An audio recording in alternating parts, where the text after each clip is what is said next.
Namo tassa bhagavato arahato samma sambuddhassa. Namo tassa bhagavato arahato samma sambuddhassa. Namo tassa bhagavato arahato samma sambuddhassa. Buddhang dhammang sanghang namasami.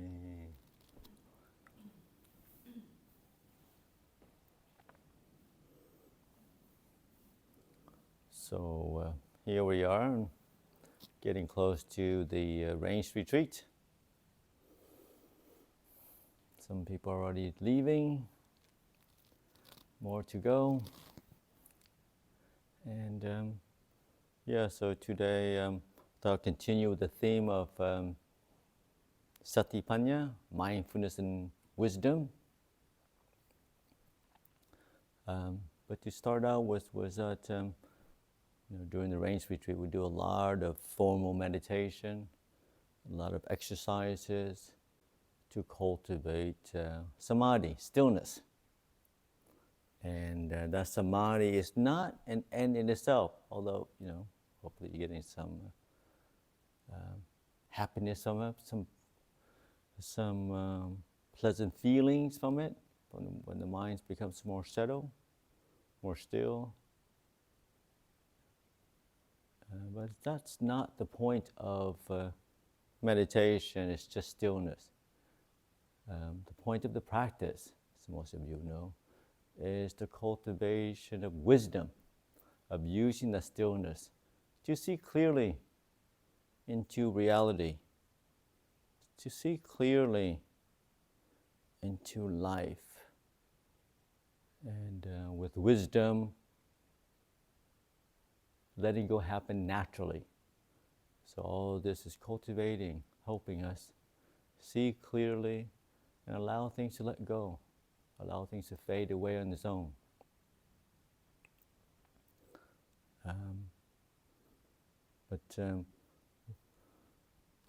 So it's good just to, now is the time to start to contemplate the Dhamma around us, contemplate this body and mind, what is it? Contemplate where is it that we're making suffering for ourselves and others? And how can we use this mindfulness to cultivate wisdom, to solve our life's problem? And I'll borrow something from Ajahn Brahm.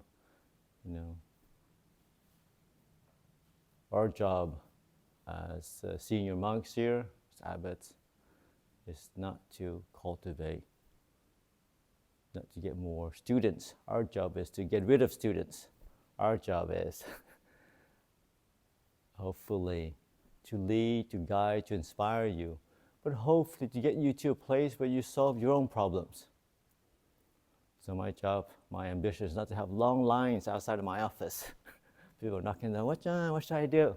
My job is for you to use your own innate wisdom to see where it is that you make problems for yourself and others, and to how to let go, to learn from that. And so much about life, the Dhamma, it's about making mistakes. You do this, it doesn't work out, you try something else. So it's a constant process of trying to see, to learn, to apply different things, apply different Dhamma, different solutions, and see if it works. And sometimes it's not the obvious solution as well. One of the things that comes up this last few weeks is the feeding of goannas. And our instinct is to, out of compassion, we feed the animal, we allow extra food. But sometimes that's not always the best solution, because you look too closely, you realize that, reading Google, the wise one, says, feeding the animal is actually not very good for it. It doesn't help it. It feels good for us to throw some extra food, but when you see clearly that sometimes our food may not be the most healthy thing for goannas to eat.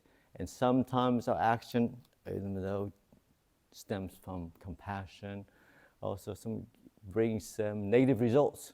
Sometimes the feeding makes the animal more aggressive. It can lead to more kind of harm than good.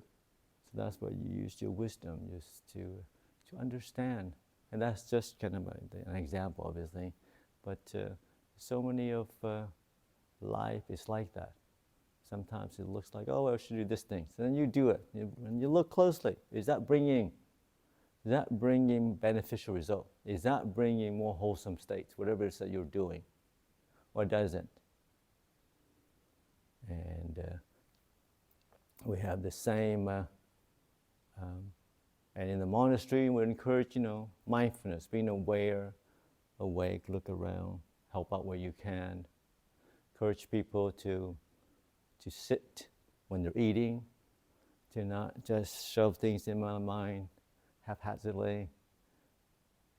Because to cultivate, food, it is an essential. But our food especially precious because it is donated, bring to the monastery by other people. It's a gift of dana. So as our monk, we're always encouraged to do that. That it's part of our job is to eat the food appreciatively, bring as much mindfulness so that the donor who spent a lot of effort working, going to work, finding the money, buying the food, which is not cheap, which is very expensive apparently these days, and cook it and drive to the monastery. So we try to honor that by eating quietly, eating mindfully, paying attention, and bring it. It may not be your favorite food, may not be the most healthy food, may not be whatever you have in mind, but it is a gift. It is people bring with purity of intention. So whether it's fried with lots of trans fat, whether it is completely manufactured from a Chinese lab, it doesn't matter. It is brought with wholesome states. It is brought out of kindness. So we eat it with appreciation. We eat it with mindfulness.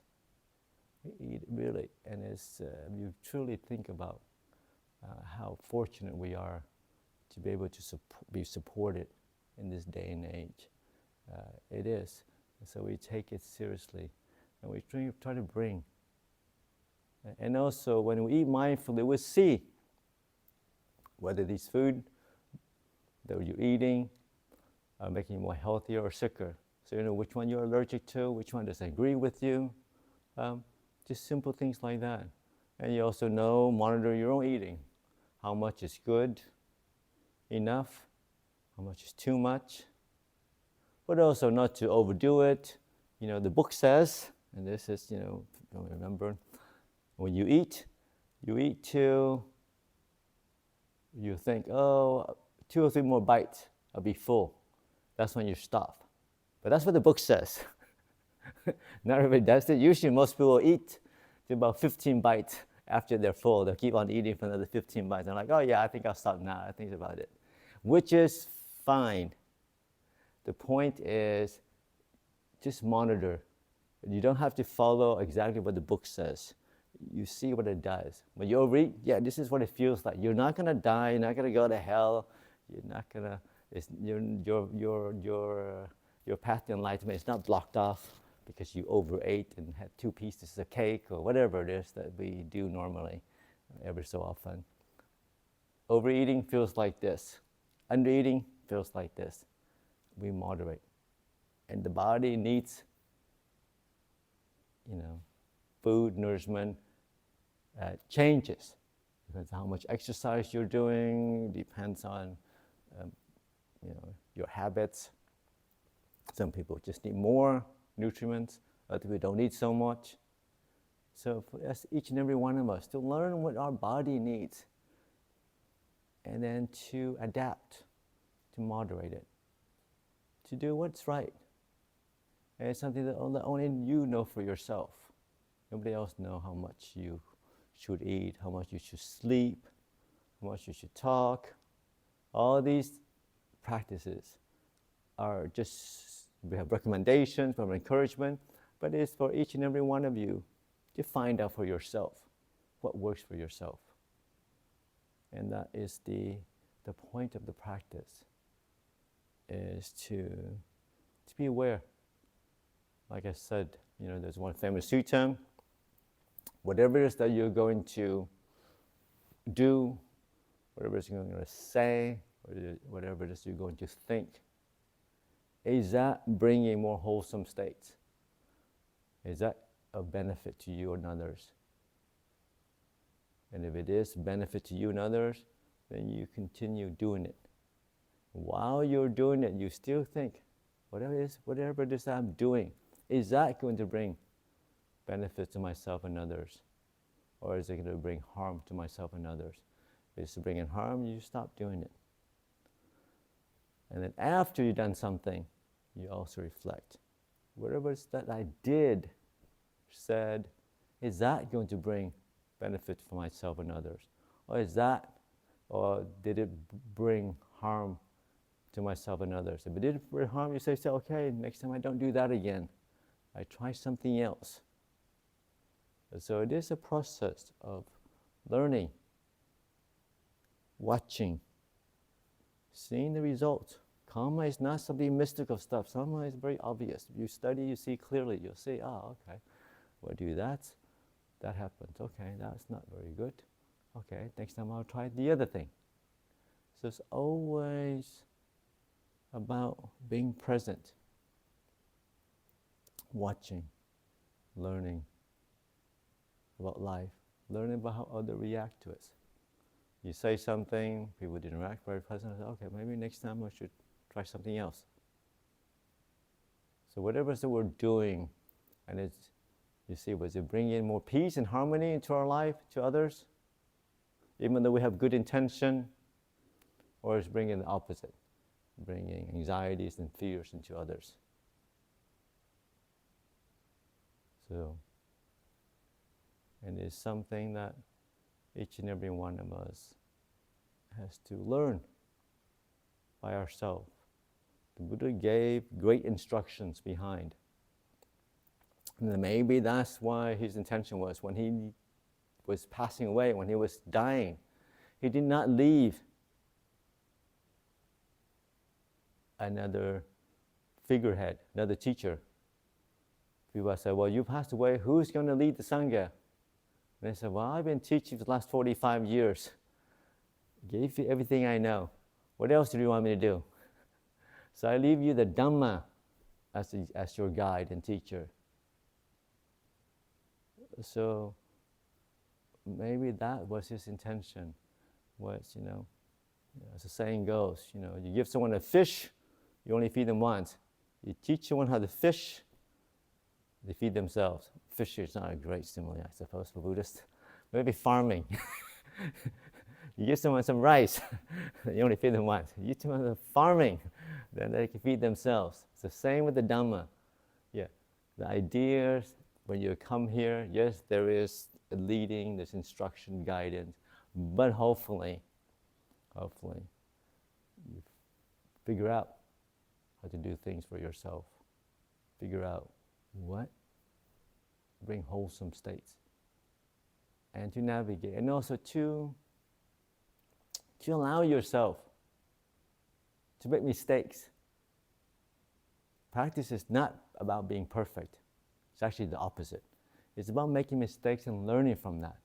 Allowing yourself to make mistakes, to accept it, to own up to it. We all make mistakes. But to grow from that.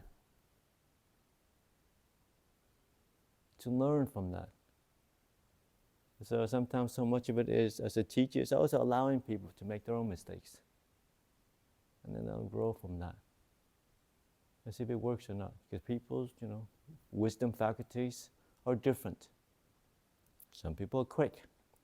Other people, it takes a bit longer. But that's okay. That's what being part of the Sangha means. Allowing everybody to walk, to practice their own pace. sure we can guide people, give them a good prodding, encourage people who don't show up to morning chanting to show up more often. But at the end of the day, you can't, we're not going to go up and knock on your door every morning, get you to morning chanting. That's not how things work. And I think is my first exposure to Buddhism. I find it is really a good balance of encouraging but allowing people to find their own ways. Sometimes in the world we get people, systems and structures can be quite harsh at times. You don't do it this way, then you're out and you get fined. But here it's like we offer encouragement, allow people just to work out what works for themselves. So that's why we set up the monastery the way we do it. There are formal practice, and you're encouraged to come, but you don't come, nobody's gonna track you down, find out what you're doing, and force you to come. It is. And I tell people over and over again, the practice is for your own benefit. I don't get spiritual points. If you come to the morning chanting, you come to all the chanting, no, I don't get any special points if you do that. It's for your own benefit. And myself, I find a lot of benefits from the practice. So I encourage people to do the same, but it's up to each and every one of us to really motivate ourselves. And if you're here, then you already know it's worth it. Nothing beats, peace, stillness. Nothing beats living a simple life. Nothing beats cultivating the Dhamma, the Buddha, being surrounded by good people who are trying to do good things. So it's something that is worthwhile. Sometimes, obviously, our habits gets in the way. Sometimes defilements gets in the way. But that's okay. Like I said, the practice is not about being perfect. In fact, it's about making mistakes and growing from that and learning from that. Meditation is not about 90% success rate. It's actually the opposite, if you're meditating long enough. It's about 1%. You focus that 1% when the mind is slightly still, slightly quiet. That's what you focus on. And that grows over time, little by little. If you're just focusing all the time that the mind wanders, all the time you're nodding off, all the time you're shuffling, you won't come back. You're like, I am a failure. My mind is terrible. I can't meditate. No, we all can meditate for a few seconds to start off with. And then over time, you focus on that peace, that stillness. It's like, wow, amazing. Just a few moments, the body didn't shuffle around, didn't move. The mind wasn't complaining. It's enjoying things. How amazing. That's what they're talking about. And that's what you focus on, that's what you hold on to. You'll see over time, and that's what you remember. Then it will inspires, lifts the mind up. You want to go back to that place the next time. And the more you think about those things, the more that's what the mind gravitates towards. The stillness, the emptiness, the simplicity of silence, the simplicity of just the breathing process, not the complication, the complexity of life and human relationships. Just one breath, in and out. Nothing more, nothing less.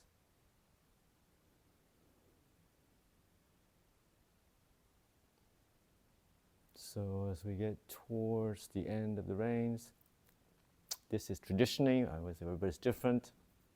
where we use the stillness, the samadhi, just to start reflecting. Encourage people, just the first obviously place to look is the body. Is it really yours? Can you really control it? Does it get healthier and healthier every day, or opposite? And then to just accept the whole process. It doesn't have to be a problem. Age, sickness, and death. We accept it. We learn from it. We learn to adapt the body. Or you reflect on your moods and emotions, happiness and suffering, irritation, confusion, desperation. Is that really you or yours? Does it stay forever as well? Or there's always a move through your mind. Stays there from time to time. Allowing that also to pass in, stay, and pass out. Not you, not yours, not your business. Sometimes I do that a lot. As a young monk, not me, not my business. Someone misbehaved, not me, not my business. Ajahn Brahm's problem. My job is just to watch one breath at a time.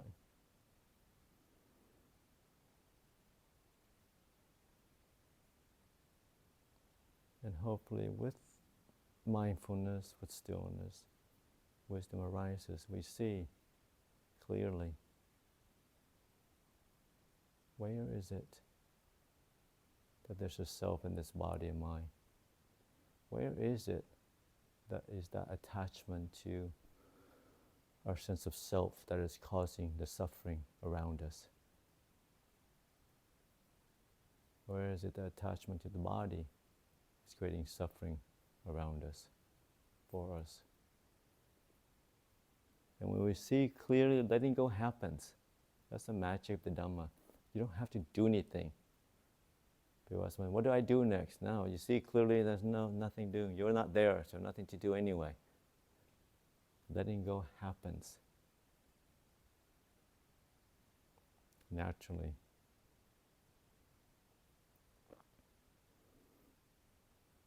And the more we let go, the more there's a sense of peace, sense of stillness, sense of lightness. We realize nothing was ever ours anyway. It was just a process. Things arising and passing away. It's coming together, everybody here. And then we move on, according to our own agendas, our own conditioning.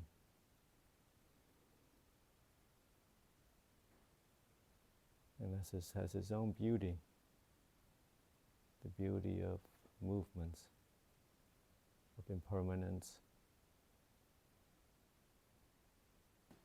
beauty of causes and conditions, no preferences.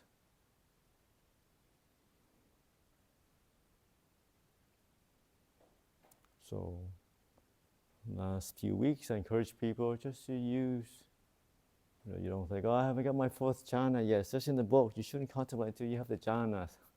Yes, that's what the book says. Now just start contemplating, start using that piece. Start seeing,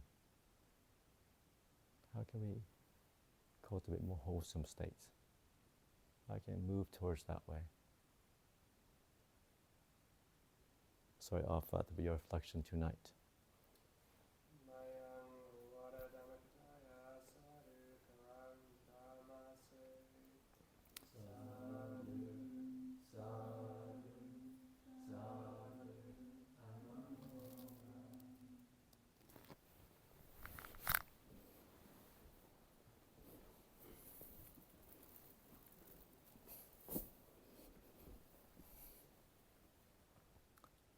Arahanga Samma Sambuddho Bhagava Buddhang Bhagavantang Abhivademi.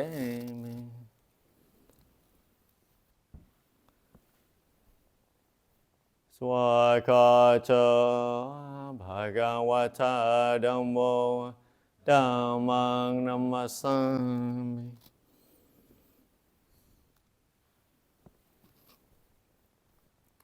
Supatipanam Bhagavato Asangwakasango Sanghang Namami.